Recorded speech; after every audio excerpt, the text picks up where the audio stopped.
I'm going to start with, if you fought in a war, how would you want to be remembered? So that's a pretty deep question, just something to think about. So we're going to start off with number 1. And I read If I Die in a Combat Zone, Box Me Up and Ship Me Home by Tim O'Brien. It was published in 1975, and it is a work of nonfiction. So, number 2. The summary of the plot. The summary of the plot basically goes that Tim O'Brien was drafted out of college to go to war in Vietnam, and it follows his war stories and how he dealt with friends and how he dealt with loss and how he tried to stay in touch with family and loved ones and things such as that.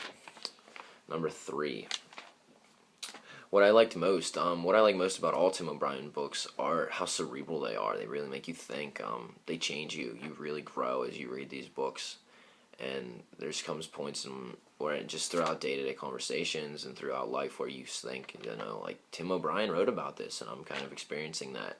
And I think that's a very, very good part of his writing. Number 4, what bothered me about it, it's kind of minuscule, but his book isn't in order. It doesn't start from the beginning of when he was drafted and end when he leaves. It kind of jumps in between and goes back to elementary school and then goes back to his days where he's living now, and it sets him apart from other authors, but I don't really like it in this perspective. So the biggie, number 5, his style of writing. Tim O'Brien uses a lot of different styles of writing throughout his books, but he uses a couple in particular, and I'm gonna read you them here. His first one is how he uses short syntaxes to really prove points and draw big pictures. So, I'm going to read this. Rather, he was insanely calm. He never showed fear. He was a professional soldier, an ideal leader of men in the field. It was the kind of madness, the perfect guardian for the Platonic Republic. His attitude and manner were those of a CIA operative, a lover of stealth, a pro, a hired hand.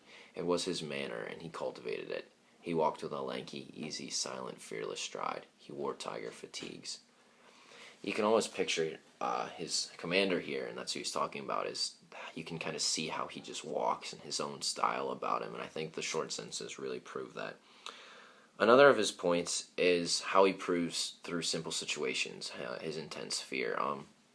The biggest example I can think of in the book is how he never really talks about being deathly afraid of gunfights or dying in that type of war, but he really hated being alone at night.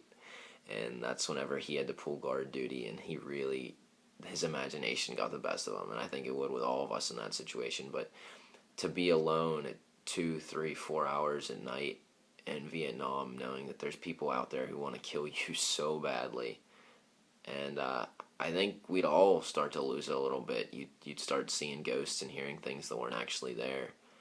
And I never really thought about it that way until I read his book, and I think that's really impressive for his writing. And finally, anybody who reads Tim O'Brien knows about his imagery, how he draws pictures. And I'm going to read you 2 short examples here. This was about one of his encampments and how he pictured it waking up. Then flies slowly the camp came alive. The men stirred, laid on their backs, dreamed, talked in small groups. At that early hour no one kept guard. A glance out into the brush now and then, that was all. A cursory feign. It was like waking up in a cancer ward. No one ambitious to get on with the day, no one with obligations, no plans, nothing to hope for, no dreams for the daylight. Now that's very, very vivid. You can see men waking up like that. And finally, this is talking about an encampment he stayed at before he went into the combat zone. Complete with sand and native girls and miniature golf courses and floor shows with every variety of the grinding female pelvis. There beside the sea you get your now or never training. You pitch hand grenades, practice walking through minefields, learn to use a minesweeper. Mostly, though, you wonder about dying. You wonder how it feels, what it looks like inside you. Sometimes you stop and your body tingles. You feel your blood and nerves working. At night you sit on the beach and watch firefights off where the war is being fought. There are movies at night and a place to buy beer. Carefully you mark 6 days off your pocket calendar. You start a journal, vaguely hoping it will never be read. It's very intense. One of my favorite points about the book. So number 6, would I might recommend it? Yes, but you have to be willing to want to read it and really analyze this book. And number 7 kind of goes along with it. I recommend this for anyone over the age of 18. You really have to be old enough to understand that. So, yeah, I really hope that this book helped. And how would you want to be remembered if you died?